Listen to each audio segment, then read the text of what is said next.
자, 안녕하세요. 자, 오늘은 15차시 연립 1차 부등식에 대해서 해보도록 하겠습니다. 부등식 파트는 크게 두 가지로 나눠져 있는데, 첫 번째가 연립 1차 부등식, 오늘 할 내용이고요. 두 번째는 2차 부등식입니다. 그래서 연립 1차 부등식은 중학교 때 배웠던 내용과 거의 비슷하고, 2차 부등식이 약간 고등학교에서 배우는 메인 부등식이라고 보시면 될 것 같아요. 자, 먼저 본격적인 수업에 들어가기 전에 중학교 내용을 잠깐 복습해보면 중학교 2학년 때 다음과 같은 부등식의 성질을 배웠습니다. 너무 쉬워요. 자, A가 B보다 크고 B가 C보다 크면 당연히 A는 C보다 크다고 얘기할 수 있겠죠.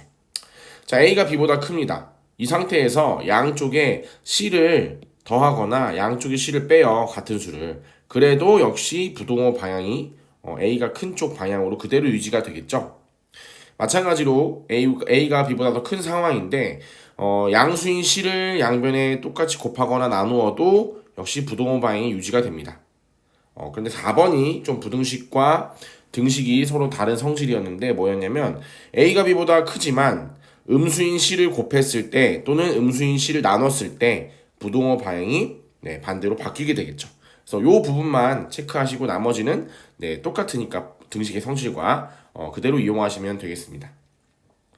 자, 그래서 연립 1차 부등식이라는 개념으로 들어가 보면요.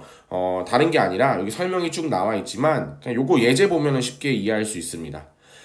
위에 있는 거 1차 부등식이고요. 아래에 있는 것도 1차 부등식이에요. 이렇게 두 개의 1차 부등식을 하나로 묶어서 표현한 이런 부등식을 연립 부등식이라고 하고요. 하필 위에 있는 첫 번째 부등식과 아래에 있는 두 번째 부등식이 둘 다 1차 부등식이기 때문에 이런 애들을 연립 1차 부등식이라고 합니다.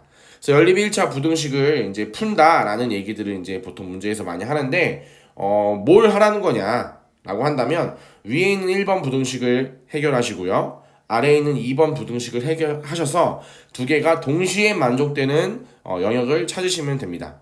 그래서 예를 들면 첫 번째는 마이너스 1 이상이 이제 1번 부등식의 해가 되고요. 2번 부등식은 1 미만이 2번 부등식의 해가 됩니다. 자, 우리가 이상, 미만, 이런 것들을 얘기할 때 보통 그 마이너스 1과 같은 이런 수를 포함하면 동그라미를 색칠해서 표현을 했고요. 만약에 1 미만과 같이 1을 포함하지 않으면 색칠하지 않은 형태로 표현을 했었죠. 그거 기억하시면 좋을 것 같고요. 자, 그래서 이 연립 부등식, 연립 1차 부등식의 해는 1번 영역과 2번 영역이 동시에 만족이 되는 요 영역. x가 마이너스 1 이상 1 미만인 요 영역이 바로 1차 부등식, 연립 1차 부등식의 해가 되겠죠. 근데 이렇게 풀다 보면 어떤 일이 발생하냐면요. 예제 1번을 볼게요. 자, 얘 풀면은 어떻게 되나요? 이거 x 이항에서 양변 2로 나누면 x가 마이너스 2보다 크고요. 그 다음에 얘는 x가 자 넘어가면 마이너스 12죠. 그럼 마이너스 12를 2로 나누니까 마이너스 6보다 작거나 같다. 자, 마이너스 6보다 작거나 같고요. 마이너스 2보다 큽니다. 공통된 부분이 없죠. 동시에 만족되는 부분이 없어요. 그럴 때는 해가 없다라고 이야기할 수 있습니다. 자, 해가 없을 수도 있어요. 자, 두 번째 문제를 풀어보면요. 자, 얘는 x가 마이너스 3보다 작거나 같고요. 얘는 x가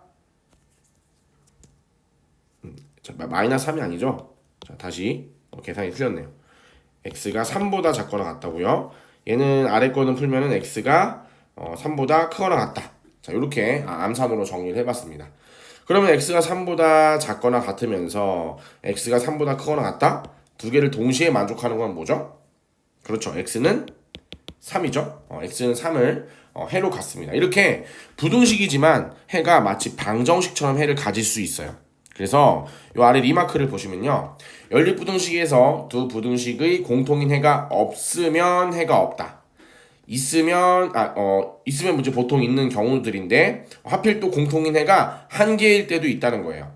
그래서 그런 해는 등호를 사용해서 마치 방정식 해처럼 이렇게 나타낼 수 있다는 겁니다. 그래서 그런 부분들을 좀 선입관을 갖지 마시고 봤으면 좋겠어요. 부등식의 해는 부등식이 꼭 아닐 수도 있다. 네, 이렇게 생각하시면 될 것 같고요. 3번 넘어오면요. 3번은 이거 중학교 2학년 때 교과서 더 알아보기 이런 데 나왔던 내용이에요. 거기에 뭐가 있냐면 연립부등식 A가 B보다 작고 B가 C보다 작다라는 이 부등식을 풀기 위해서 다음과 같은 연립부등식으로 바꾼다 라고 얘기를 하고 있어요. 자, 실제로 문제를 한번 볼게요. 자, 이렇게 생긴 연립부등식이 있는데 얘를 풀기 전에 선생님 한번 요걸 예를 들어볼게요. 자, 2x-1이라는 놈이 3 이상 5 미만이다 라고 한다면 우리는 얘를 바로 풀 수 있어요. 자, 양쪽에 모두 다 1을 더해서 이렇게 만들 수 있죠. 그리고 다 양수인 2로 나눠서 이렇게 만들 수 있어요. 그러면 우리가 부등식의 해를 구할 수 있거든요. 쉽게. 이거 다른 예시입니다. 그런데 얘는 그렇게 못해요. 왜냐면 x가 지금 양쪽에 다 세 부분으로 흩어져 있기 때문에 한쪽으로 모으는 것 자체가 어려워요. 그래서 어떻게 하냐, 얘랑 똑같은 뜻의 다른 부등식으로 바꿔줄 건데, 자, 이거를 만족하는 x를 구하는 거예요. 2x-1이 제일 작고 3x 플러스 1이 가운데 x 플러스 7이 제일 큰 그런 걸 만족하는 x의 범위를 구하는 건데, 어떻게 하냐, 얘는 얘보다 작으면서 동시에 얘는 얘보다 작다는 뜻이에요. 이건. 자, 다시 이 부등식은 뭐냐면 a가 b보다 작으면서 b는 c보다 작은 것을 만족하는 x의 범위를 구하라는 말이에요. 그러면 그 말은 두 개가 동시에 만족되는 영역을 구하라는 말이고, 얘는 2x-1이 3x 플러스 1보다 작거나 같거나 그리고 3x 플러스 1이 x 플러스 7보다 작은 두 조건을 동시에 만족하는 x의 범위를 구하는 거니까 당연히 요 연립 부등식의 해를 구하는 과정과 똑같겠죠. 그래서 우리는 이렇게 부등식이 연달아서 세 개가 나와 있는 이런 경우에는 연립 부등식으로 바꿀 수 있다 라는 거예요. 그래서 요거 위에 거 먼저 풀면요, x가 마이너스 2보다 크거나 같다고요. 얘는 2x가 6보다 작다니까 x는 3보다 작다. 얘네를 동시에 만족하는 거, x가 마이너스 2보다 크면서 3보다 작네요. 이 부분이군요. x가 마이너스 2 이상 3 미만, 요 놈이 답이 되겠습니다. 자, 그런데 요런 오류를 범할 수 있어요. 선생님, 얘는 이렇게 바꾸면 안 되나요? a가 b보다 작고요, 그리고 동시에 a가 c보다 작다를 연립 부등식으로 바꿔서 문제 풀면 안 돼요? 라고 질문했어요. 이렇게 풀 수는 있죠. 이렇게 풀 수는 있지만 이 부등식과 이 부등식은 뜻이 달라요. 자, 얘는 아래에 있는 거는 a가 b보다 작고 동시에 b는 c보다 작아야 돼요. 근데 얘는 a는 b보다 작고 a는 c보다 작아요. 그 말은 b가 c보다 작은지 b가 c보다 큰지 b가 c랑 같은지 알 수가 없다는 거예요. 이 부등식은. 그래서 방금처럼 바꾼 요 부등식의 해를 구하게 되면 아마 올바르게 얘 해를 구한 것보다 범위가 더 크게 나올 거예요. 왜냐면 b와 c에 대한 제약이 없으니까. 선생님, 그럼 얘는 이렇게 바꾸면요, a가 c보다 작다는 거 모르잖아요 라고 물어볼 수 있지만, 얘는 이렇게 바꾸는 거는 a는 이미 b보다 작고 b는 c보다 작으니까 이 안에는 a가 c보다 작다는 조건이 내포가 되어 있는 거예요. 그래서 이렇게 바꾸는 거랑 이렇게 바꾸는 거랑 천지 차이다. 얘는 올바른 풀이가 아니다 라는 거를 한 번 더 체크하고 넘어가면 좋겠습니다. 자, 그래서 아래에 있는 거 보면요, 절대값 기호를 포함하는 부등식이에요. 자, 얘는 두 가지로 나눌 수 있는데, 어떤 a가 양수일 때 절대값 x가 a보다 작다, 절대값 x가 a보다 크다를 풀 줄만 알면 기본적인 절대값 부등식은 일단 반은 먹고 들어가는 거예요. 자, 여기다 예를 들어보겠습니다. 절대값 x가요 1보다 크다를 풀고 싶어요. 또는 절대값 x가 1보다 작다를 풀고 싶어요. 자, 일단 절대값의 뜻을 한번 살펴보면 좋은데, 절대값이란 거는 중학교 1학년 때 배웠어요. 절대값 x라는 건 뭐냐면 원점으로부터 그 x까지 떨어져 있는 거리를 절대값 x라고 합니다. 자, 다시 절대값 x는요, 원점으로부터 x까지 떨어져 있는 요 거리를 절대값 x라고 해요. 자, x가 여기 있다면 떨어져 있는 거리가 절대값 x겠죠. 그 거리가 1보다 큰 그런 x들은 어디에 있냐 라고 물어보고 있는 중이에요. 자, 1이 이 절대값 x보다 커야 돼요. 그 말은 1이 뭐 요쯤 더 왼쪽 더 오른쪽에 있어야겠죠. 자, 우리가 수직선은 방향이 양쪽 두 방향이죠. 그래서 오른쪽도 1이 있지만 왼쪽에도 거리 1만큼 가면 마이너스 1이라는 게 있어요.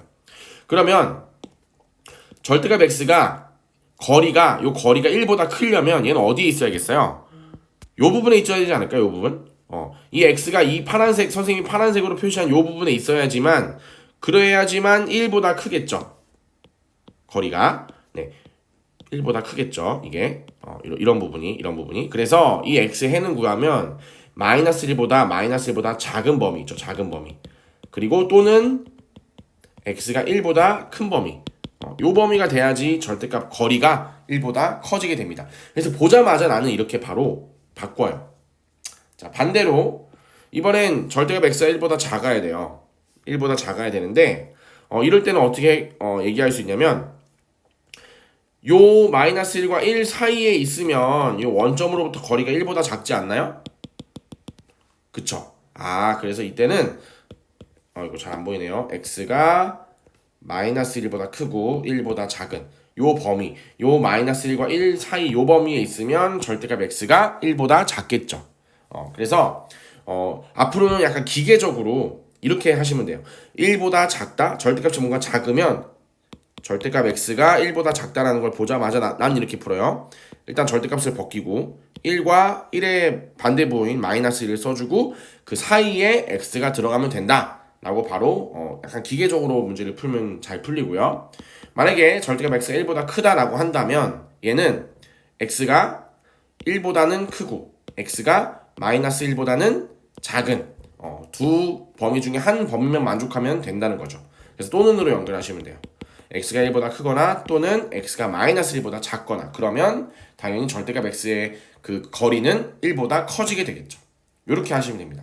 자, 그래서 얘를 풀어보면요, 절대값, 어떤 놈의 절대값이 4보다 작다는 거는 그 안에 있는 x-3이 4와 마이너스 4 사이에 있어야 된다는 뜻이에요. 그래야지만 절대값을 취하면 당연히 4보다 작겠죠. 그래서 여기다 이제 양쪽에다 3을 더합니다. 3을 더하면 마이너스 1 크고 7보다 작다가 답이 되고요. 자, 이번엔 어떤 놈의 절대값이 5보다 크거나 같다는 뭐냐면 2x-1이 5보다 크거나 같거나 또는 2x-1이 마이너스 5보다 작거나 같으면 절대값 취하면 당연히 5보다 크거나 같겠죠. 자, 그럼 얘를 풀면 어떻게 되나요? 자, x가 3보다 크거나 같거나 또는 x가 마이너스 2보다 작거나 같은 경우가 되겠죠. 그래서 이렇게 답이 되겠습니다. 그래서 뭔가 선생님은 절대값 x가 뭐보다 크다는 별로 안 좋아해요. 왜냐면 이게 또는을 써야 되거든. 이게 양쪽으로 벌어지는 값이라고 이제 이름을 붙여볼게요. 양쪽으로 벌어지는 값으로 해가 나와요. 절대값 x가 뭔가 뭐보다 큰 경우에는. 그렇기 때문에 이 경우이거나 또는 이 경우다라는 두 가지 식을 한 번에 써줘야 돼요. 그래서 한 번에 표현이 안 되고 식을 두 번 써야 되는 번거로움이 좀 있고, 절대값 x가 뭐보다 작다라고 얘기한다면 무조건 그 수와 그 수 사이에서 이제 해가 발생하기 때문에 이럴 때는 딱 한 번의 표현이 가능하겠죠. 그래서 조금 편리한 그런 부분들이 좀 있습니다. 그래서 이렇게 일단 오늘 간단한 연립 1차 부등식의 개념을 한번 살펴봤고요. 그 다음 문제풀이 따로 영상을 또 올리겠습니다.